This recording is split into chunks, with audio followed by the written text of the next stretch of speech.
Pengertian teori humanistik. Teori belajar humanistik adalah suatu teori yang tertuju pada masalah bagaimana setiap individu dipengaruhi dan dibimbing oleh maksud-maksud pribadi yang mereka hubungkan kepada pengalaman-pengalaman mereka sendiri. Pendapat lain menyatakan bahwa humanistik adalah teori belajar yang menganggap bahwa belajar bertujuan untuk memanusiakan manusia. Dalam teori belajar humanistik, belajar dianggap berhasil jika siswa mampu memahami lingkungannya dan dirinya sendiri. Siswa dalam proses belajar humanistik harus berusaha agar lambat laun ia mampu mencapai aktualisasi diri dengan sebaik-baiknya. Teori humanistik menurut para ahli. Yang pertama, teori humanistik menurut Abraham Maslow. Maslow meyakini bahwa manusia berperilaku untuk mengenal dan menilai dirinya dengan sebaik-baiknya. Teori Abraham Maslow yang paling terkenal yakni teori kebutuhan atau needs. Kebutuhan yang dimaksud adalah kebutuhan berdasarkan level yang paling dasar hingga level tertinggi. Menurutnya, semakin besar kebutuhan, maka akan semakin besar pula usaha yang dilakukan guna mendapat pencapaian yang diinginkan. Teori kebutuhan Maslow dimulai dari penemuan kebutuhan yang terendah, yaitu yang pertama kebutuhan fisiologis atau psychological needs, yang kedua kebutuhan rasa aman atau safety needs, yang ketiga kebutuhan untuk diterima atau social needs, yang keempat kebutuhan untuk dihargai atau self-esteem needs, dan yang kelima adalah kebutuhan aktualisasi diri atau self-actualization needs. Setelah semua kebutuhan terpenuhi, maka akan timbul rasa ketidakpuasan dari dalam diri sendiri, karena merasa kualitas atau potensi dirinya belum terrealisasikan sepenuhnya. Dalam teorinya, Maslow berasumsi bahwa di dalam hidup individu terdapat dua hal, yaitu yang pertama, usaha positif untuk berkembang dan kekuatan untuk menolak suatu usaha tersebut. Arthur Combs berpendapat, jika kita ingin memahami perasaan orang lain, maka kita harus mencoba untuk memahami persepsi orang tersebut.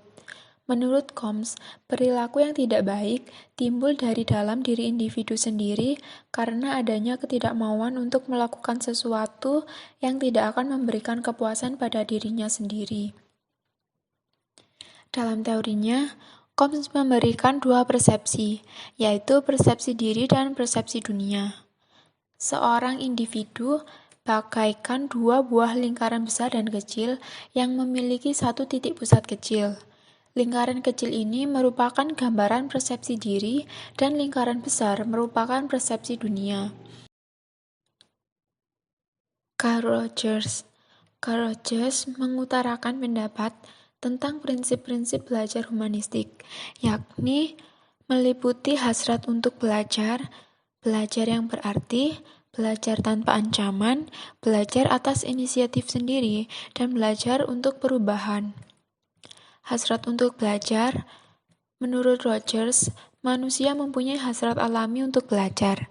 Hal ini dibuktikan dengan tingginya rasa ingin tahu seseorang apabila diberikan kesempatan untuk mengeksplorasi lingkungan. Lalu belajar yang berarti. Belajar akan mempunyai makna atau arti jika yang dipelajari relevan dengan kebutuhan dan maksud seseorang. Belajar tanpa ancaman. Belajar akan mudah dilakukan dan hasilnya dapat disimpan dengan baik apabila berlangsung dalam lingkungan yang bebas dari ancaman. Kemudian ada belajar atas inisiatif diri sendiri. Belajar akan sangat bermakna apabila hal itu dilakukan atas inisiatif sendiri yang melibatkan perasaan dan pikiran dari seorang tersebut. Kemudian, belajar dan perubahan.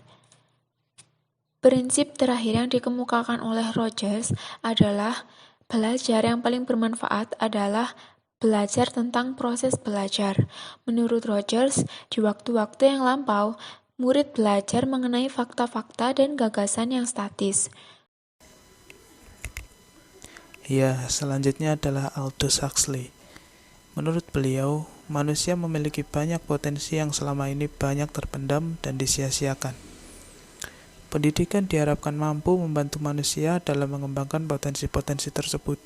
Nah, oleh karena itu, kurikulum dalam proses pendidikan harus berorientasi pada pengembangan potensi.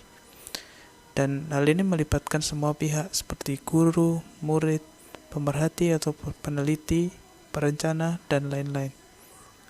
Beliau menekankan adanya pendidikan nonverbal yang juga harus diajarkan kepada siswa.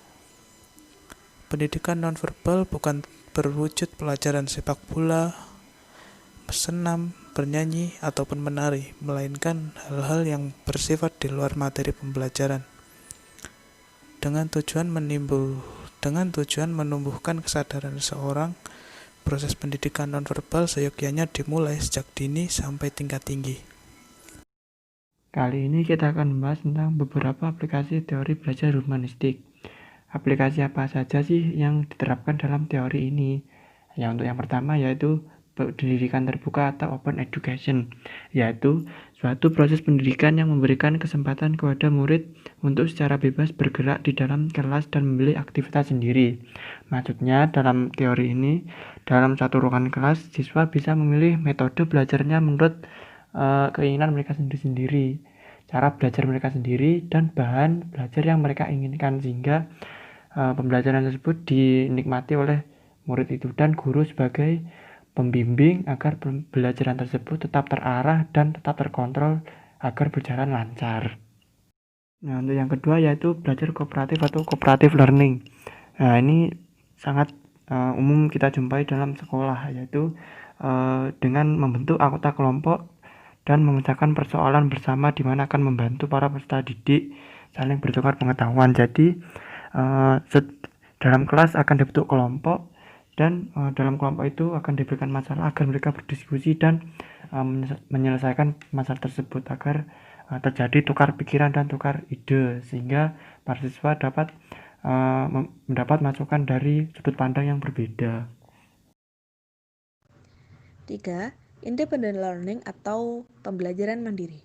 Pembelajaran mandiri adalah proses pembelajaran yang menuntut murid menjadi subjek yang harus merancang, mengatur, dan mengontrol kegiatan mereka sendiri secara bertanggung jawab. Pada proses ini tidak bergantung pada subjek maupun metode instruksional, melainkan kepada siapa yang belajar, mencakup siapa yang memutuskan tentang apa yang akan dipelajari, siapa yang harus mempelajari sesuatu hal, metode dan sumber apa saja yang akan digunakan, dan bagaimana cara mengukur keberhasilan upaya belajar yang telah dilaksanakan. Yang keempat, student-centered learning atau belajar yang terpusat pada siswa. Student-centered learning atau disingkat SCL merupakan strategi pembelajaran yang menempatkan peserta didik secara aktif dan mandiri serta bertanggung jawab atas pembelajaran yang dilakukan. Dengan SCL, peserta diharapkan mampu mengembangkan keterampilan berpikir secara kritis, mengembangkan sistem dukungan sosial untuk pembelajaran mereka, mampu memilih gaya belajar yang paling efektif, dan diharapkan menjadi lifelong learner dan memiliki jiwa entrepreneur.